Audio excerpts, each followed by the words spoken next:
So thank you all for joining us today. We're going to do a little back and forth. Of course, I'm Jeff Zavaleta, the Chief Medical Officer at Graphium Health.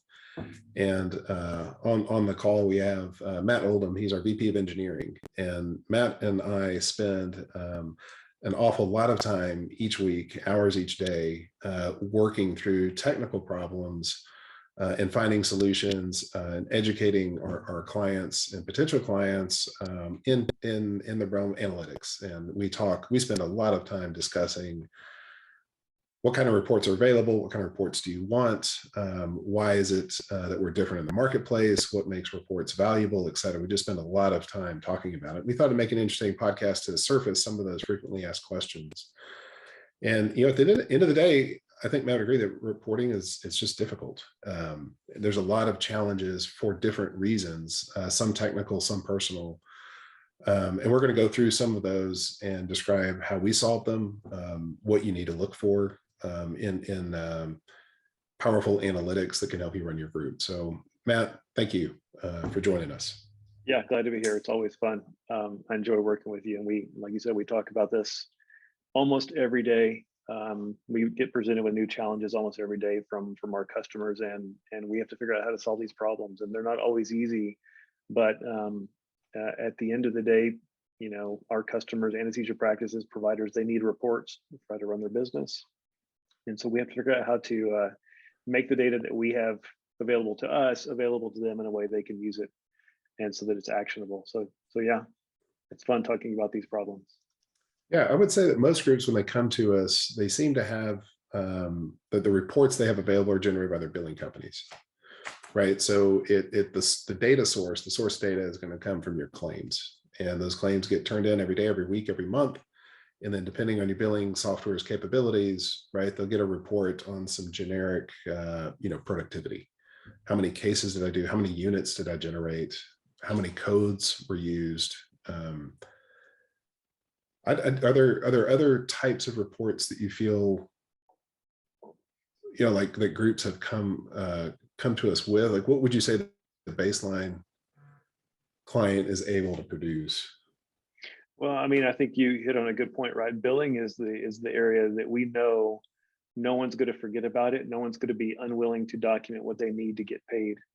And so the billing software has access to a lot of data, but only so much of the data they have access to is needed for a claim, and that's really the kind of where you can draw a line around what data is available to generate reports from. And like you said, you can get some top level productivity reports and breakdowns by CPT codes or diagnosis code or provider or location in minutes, right? But then it's going to start to break down not too far beyond that, because you don't have a lot of your operational metrics that administration needs, or practice administrators need to run their business. You don't have access to a lot of the clinical data that the hospitals are going to want to look at in terms of patient safety and quality and compliance. And so that's it's well said, because we talked about, we kind of group these reports into three different areas. We have billing reports, because that, you're right, it describes the source data for that. But right next to that is going to be operational reports. And when we talk about operational reports, we think of intervals between case, intervals of within a single case. For example, what is your average anesthesia ready time between providers, between surgeons, between ASA classes, between facilities? You can aggregate and slice this information in different ways, but the interval between anesthesia start and anesthesia ready is a lot of value. Anesthesia ready to surgery start to surgery end is obviously the surgical duration. And then the emergence time from surgery in to anesthesia end time, those are different intervals between a single patient experience that can help answer operational questions. And if you want things like that, then you need the data source to support them, right? And so groups will say, well, we don't record anesthesia ready time. We might have surgery start and surgery end, but that's on our anesthesia record. That's not on our claim, right? So it doesn't, the billing team, even if it is on your claim, the billing software may not have a place or a workflow to pay data entry people to put in surgery start and surgery end. It's just not a part of the ticket. Other types of operations, right, are turnover time. So if you're trying to compare intervals between two different cases, well, we all have wheels out, wheels in. That's pretty standard report from a hospital. There's other ones. I mean, we want anesthesia turnover, right? Anesthesia end to anesthesia start between case 1 and case 2, or we want the close to cut time for the surgeon, right? That's what's driving, their emotional insight into why are things taking so long. It could be a long emergence. It could be a long prep time. It could be a long close. You just don't know until you can look at those kinds of endpoints, like anesthesia ready, surgery start, surgery end. Yeah, that's right. And for a lot of practices where they practice across multiple facilities, they find many times that they don't all track the same things, and when they do, sometimes they call them different things. So we may call, one facility may call anesthesia ready NOR time, and they're the same thing to them, right? But another may call anesthesia ready equivalent to anesthesia start. They don't distinguish them, and so when you have to kind of zoom out and say, well, how do I measure these at different intervals, like you described, across my entire practice? I've got to figure out the answer to those questions. How do I make these things consistent across all of my data sets so that I can generate consistent reports? And so, yeah, that therein lies the challenge many times. And I would say it even gets more complicated when we jump into this third realm of source data, right? Billing, and then we go to operations, and the third one is this quality and safety. And when you get into the world of quality payment program, macro or MIPS measures, QCDR measures, whatever term you want to use, those measures are typically very complex, right? They're 2, 3, or 4 pages of definitions describing what type of case is included, what's excluded, what's performance met, performance not met, data incomplete. And you and I spend hundreds of hours interpreting these new measures every year as they get renewed. New measures come along, existing measures get retired. We come up with what endpoints we need to appropriately code any anesthetic case. But I mean, maybe you could speak to, once you update your data model, or once you define these new terms and then update your data model and then make those available in the EMR, it becomes a couple of orders more complicated in getting that semantic layer correct. Yeah, compliance is one of those areas where it's uniquely complex because the measures were given by the QCDR or the registries or by CMS they're unique in that the way they measure things according to the measure specification doesn't always make the most sense, to the everyday provider in terms of when they're documenting their case. I mean, you can boil the technical language down to concepts that they understand and terms that they use frequently in their kind of clinical workflows, but it's not always immediately clear what's being asked to be tracked or what's immediately asked, did you perform this or did you perform that? So where we spend a lot of our time, to your point, is breaking those down into concepts that can be understood across all of our customers, which means even in a given practice, all your providers speak the same language? And so words matter, and we want to make sure that when we're taking a very technical concept that's probably overly complex in the sense that it could be said in a more simple and understandable way, we don't lose meaning in that, and we don't change meaning. And so that translation to what do we need to satisfy compliance reporting versus what do I need to track, what do I need to have my providers document for every case and make sure they understand what they're documenting and that they're measuring what needs to be measured. That can be a challenge sometimes. So that's why we spend so much time on it. Yeah. And then once we set those flagpoles within our EMR system, it makes it consistent across multiple facilities within a given organization and consistent across multiple organizations across the country. And then we run into the customer that says, well, we use one of the major EMR vendors, right, in the marketplace. And we record that information in our EMR system. It's like, well, our experience, right, is the devil's in the details. You may think that you record all of the necessary information, But what if you're missing 3 or 4 fields? What does it take to update your user interface so that you do collect these new fields as they pertain to the quality payment program, or as they apply to, look, operations? Most people are recording all of those time intervals. That's not, it's really when we get into the quality macro compliance that we see things really come off, the wheels come off, so to speak, and that each organization has implemented terms differently. And what that means is that they say things that may be the same, or they may be the exact words with different meaning, and they may have different words with the same meaning. And they surface themselves in different places in the user interface. So the checkbox is not consistent across different implementations, across different organizations. And then we're tasked to go in and say, hey, just grab all of the data from EMR system X and map it to our data model. Which why, Matt, in 3 minutes or less, why is that so difficult? Because it's so much easier said. And I would say, as a physician, it's hard for me to explain to my colleagues that it is simply not that easy. It's why does it so difficult? Why can it take months and months and months, even years? We have some clients that are still giving us last year's data because they're updating their interface. Why is it so hard, Matt? I think the answer is multifaceted. So there's just all the EMR vendors who implement, these, the ability to capture the data required for each of these measures, implement them in a different way. So they're faced with the same challenge we are about how do we implement them.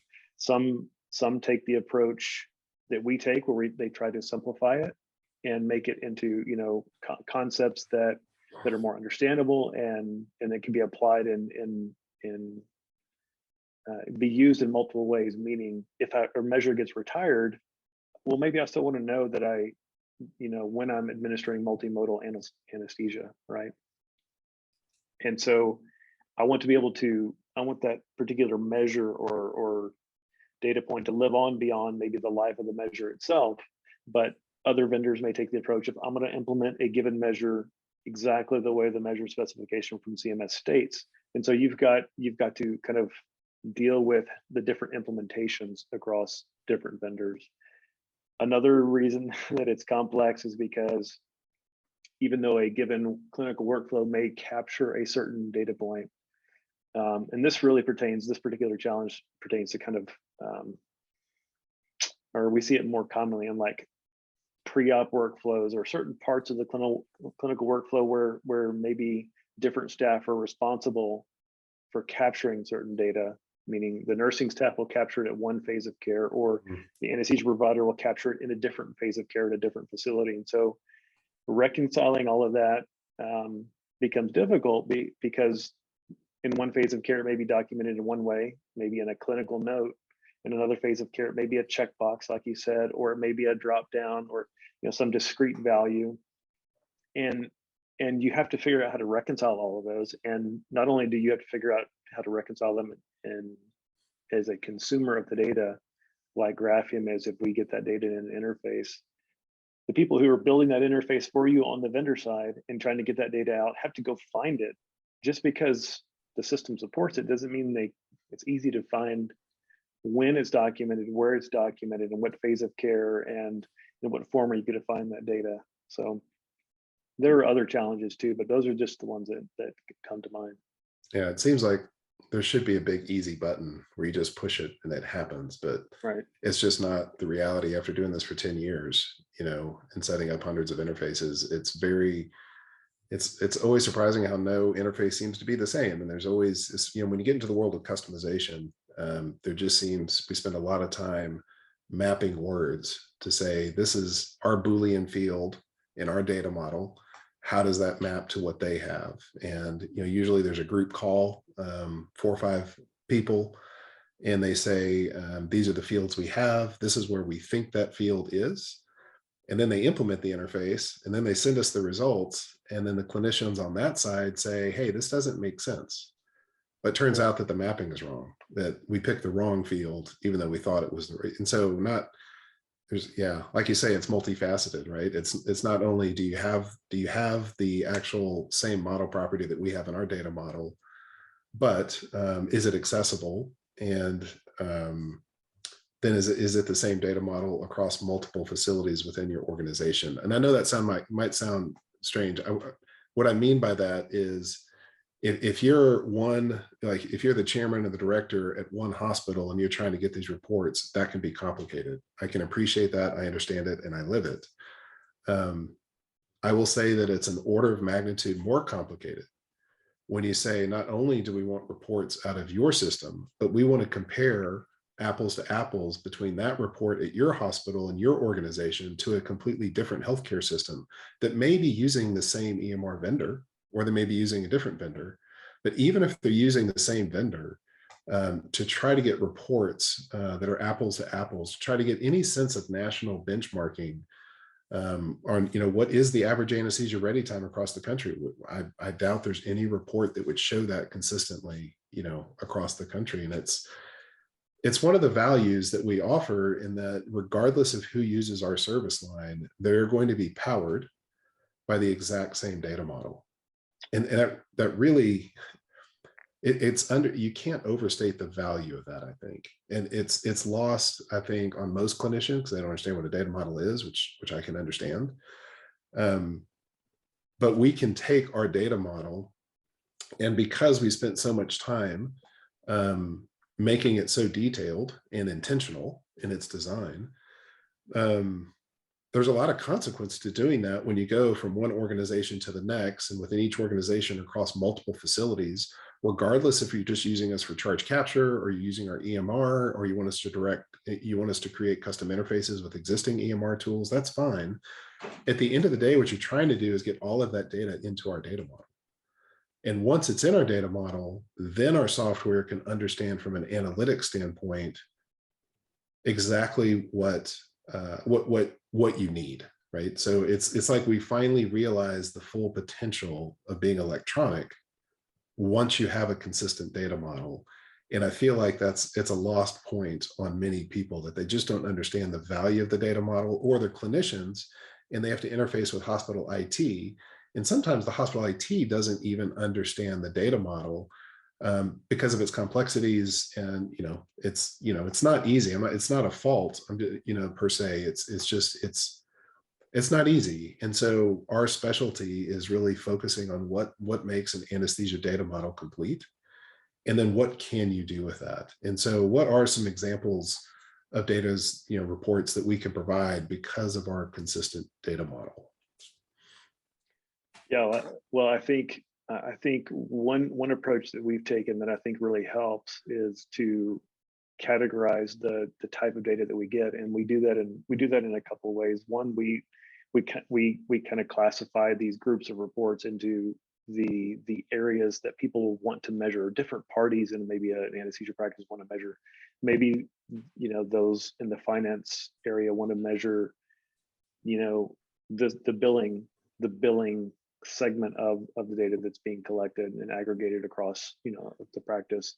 But maybe those who are responsible for operations want to look at the operational metrics. And then you have obviously the clinical metrics, and you have compliance metrics for those who are responsible for compliance and safety. So those are kind of the broad categories that we most commonly see people being interested in. And so that's kind of how we broadly categorize the types of reports that we make available.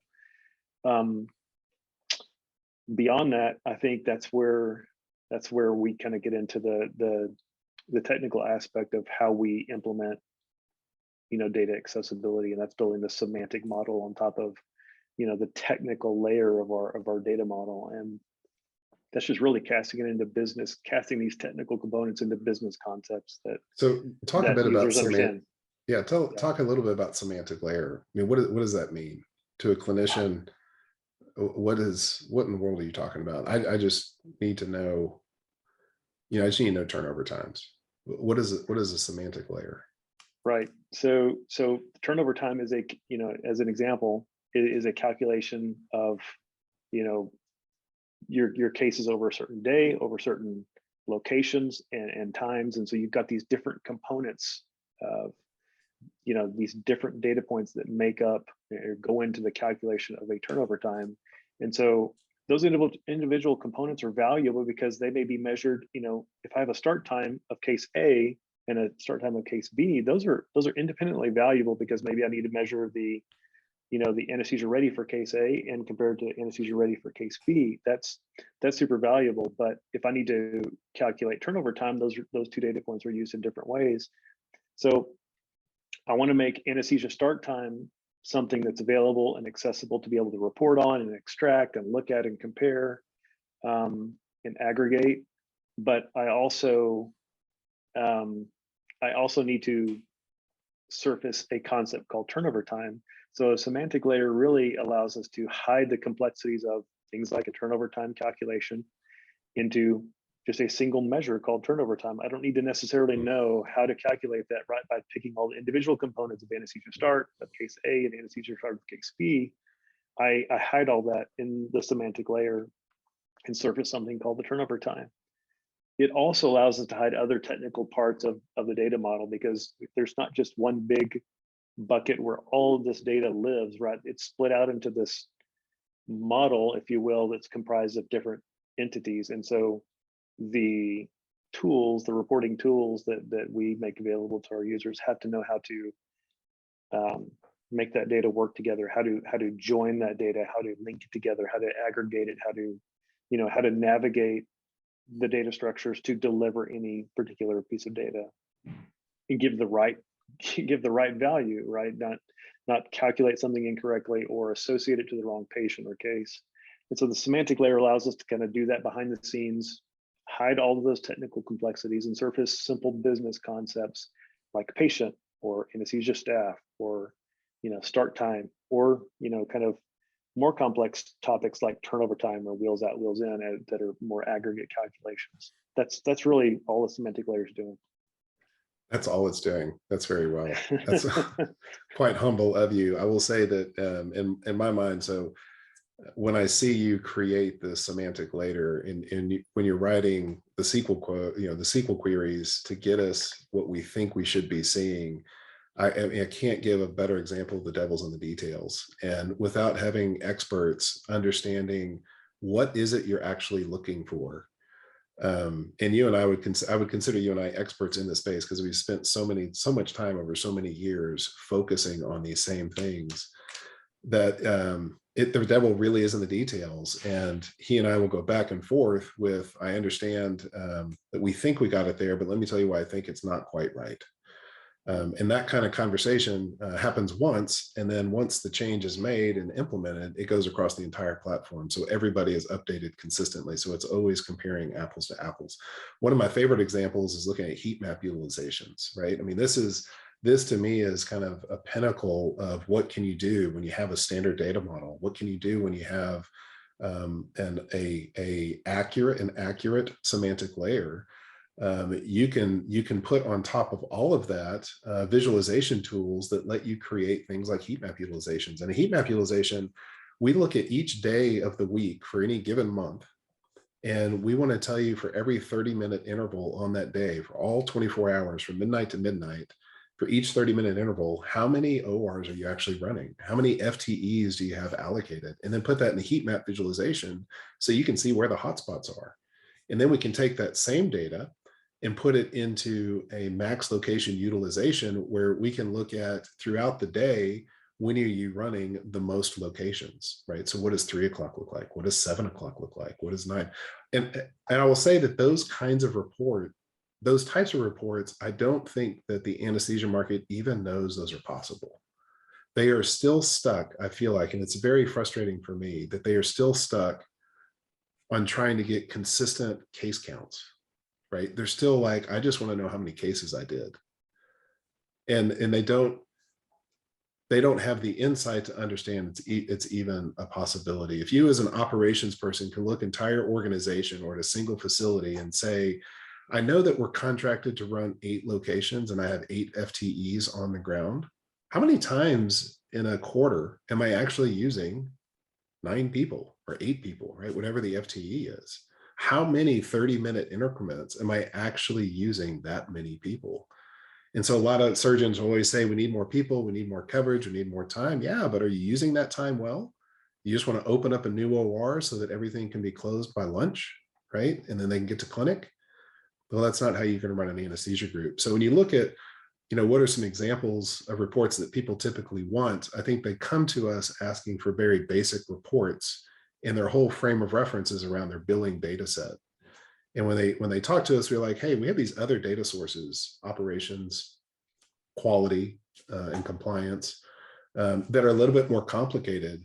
But man, if you can stick with us and get us those data sources, get us those individual discrete data into our data model, the power of really answering questions that are meaningful to your operations is real. And it's really cool, Matt, when I get to be with you on a phone call where you see the light bulb go off in a president's head or a medical director's head. And it's really neat to me. It's kind of the purpose of why we started this effort. It's been a joy because they finally see it and they say, this is incredible. This is what I've always wanted. And it's just really neat to put that, to give that emotional experience about something that at the end of the day really is important. It's how you keep the lights on, how you keep the money going, how you keep patients safe, how you keep them happy, and surgeons as well. So yeah, and it is funny too, because at that moment, it's also, while it's so cool to see it all culminate and see the light bulb go off, it's almost anticlimactic, because we're really taking these, all the work that we've done in sourcing the data and integrating it and storing it and building the semantic layer on top of it, and we turn it into something that's a simple concept where you drag it onto a screen and you have this amazing visualization, and it takes 30 seconds. It's almost anticlimactic, because they're like, it's hard to appreciate everything that went into that, right? And because it just seems like that this is easy. Yeah, this is simple. Why can't everybody do this? Why can't everybody out of my other systems, right? That's right. That's kind of the downside. You make it look so simple that then it's easy to overlook all of the work that goes into it to making it possible. There is a reason that these billion-dollar companies on the market have such a challenge in generating meaningful reports that are comparative across the country. I mean, there's good technical reasons, and that's what I'm kind of going, sure. trying to get at. It's not easy, it's not. but man, when you make it easy, it sure is fun. And I'll say too that one of the other big, I think, advantages that I've enjoyed of the way that we've implemented this is that today's question that a group is asking can be answered, but typically the answer will generate an additional 4 or 5 follow-up questions. We see this all the time. Yeah, it's how many cases do we do? That's fine, we'll answer it. Or what is our turnover time? We'll answer that. Well, what about on Thursdays? Okay, that's a different question, because before you just said, what's our average turnover time? And now you're saying, well, I want to know what the average turnover time is in the spring compared to the summer. Okay, different question, let's do it. And when you can set filters and generate reports, like you said, in 30 seconds, you start to see these other questions get answered in very quick fashion, which is really neat. In a different sense, we don't sometimes we are surprised by the questions that get brought to us, right? We don't know tomorrow's question. And so part of the fun and the way we've set this up is that we get the opportunity once that light bulb goes off. And I will tell you, there are few and far between when someone who gets access to the reports and is in the position to affect change. Suddenly their wheels start turning, and then they start firing off requests, right, to us. Or we get groups that will say, we're at a committee meeting, and our surgeons are complaining that the regional blocks are taking too long. How can we help? It's not one single question, right? It's this sentiment that regional anesthesia is bad. What can you provide to us to change that perception? It's not an individual number. It's not a single PDF that you just send out. That's not how you solve that. That's not how you change that sentiment. Instead, what we do is set up a comparison between all cases at that facility, between the same surgeons with a block, without a block, or between the same surgical cases with block and without a block, and look at how do the anesthesia ready times compare? How do the surgical emergence times compare? Let's actually define how many extra minutes regional block takes over a consistent duration, over a month or over 3 months, right? How many times does that regional block really take over 20 minutes? What percentage of total blocks is that? How does that connect to patient satisfaction? You know, does it matter? Is it worth it? I don't know if you have, and then once you set that up, they can run the report whenever they want. It's not a one-shot snapshot. It's the tool available to allow you to now on your own run that whenever you want across whatever facilities in your organization that you want, for any data range, for any surgeons, for any providers. Suddenly you're answering very complex questions, but like you said, you just made it super easy because you put the power in their hands, not ours. Yeah, like, and I mean, to your point about it not being just a single number, I mean, I think that's really where, when you're able to leverage the data for those type of conversations, the credibility really comes when you can show not only this number that proves a point, one way or another, but you can answer the very next question of what made that number up. I mean, it's different having, a green, metric on a PowerPoint slide. It's another thing altogether to have a green metric on a report that you can click in and just show immediately a breakdown by provider or a breakdown by month or week, right? That demonstrate that, hey, not only can we deliver metrics on the data we collect, we're demonstrating that we're collecting this data consistently across our practice. This is a standard that we're setting, right? We're setting a bar for how we value the data, right? We're taking stewardship of the data across our practice, and I think that in and of itself demonstrates a lot of credibility and builds credibility for our practice. Yeah, no, it's a great point, because we'll get feedback from customers that talk about, the hospital has their data and we have our data, and now what you're doing is you have an issue of trust, right? And so whose data do you trust? And yeah, you're absolutely right. When you can dig down or drill down into a single metric and say, hey, here are the 18 cases that made up that average, and you can go look up each one of these 18 cases on a sheet of paper and write down the individual time intervals or put it in a spread, you can validate on your own exactly where these numbers came from. The ability to do that is kind of the ace. I mean, it's your trump card, and it's Right. incredibly powerful. And you notice the power by silence. So suddenly nobody else is raising their hand, right, to challenge, because this is all live data. This is not a PowerPoint, but this is a web-based, interactive, clickable set where keep asking questions and challenge us. And if you see something that's of question, well, of course, then you might want to get into the semantic layer, right? Hey, I need to better understand some of those technical details of why was this case dropped, or why is that number different? And that's great. Our documentation, we can help show you that, but you're on another level of understanding at that point, right? Yeah, you've changed the whole tone of the conversation because of what you've been able to demonstrate, and then at that point you've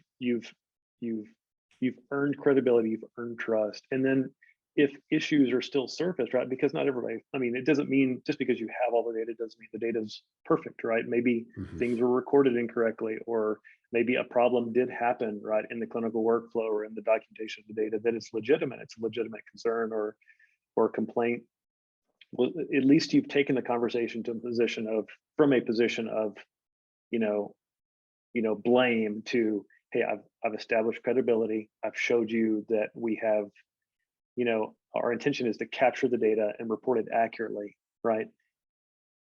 It's going to be a much different conversation when you've demonstrated the capabilities that you have when it comes to finding those issues, because it's not going to be blaming anymore. It's going to be an earnest conversation of, okay, there obviously is an issue here. Let's dig down. We can Find it. access all the data we need, the detail we need to, root out the cause. So that's right. That's right. No one's perfect. And, the reason we want to run the report, the reason we want to make this kind of analytic ability possible is not to show perfection, right? It's to show truth.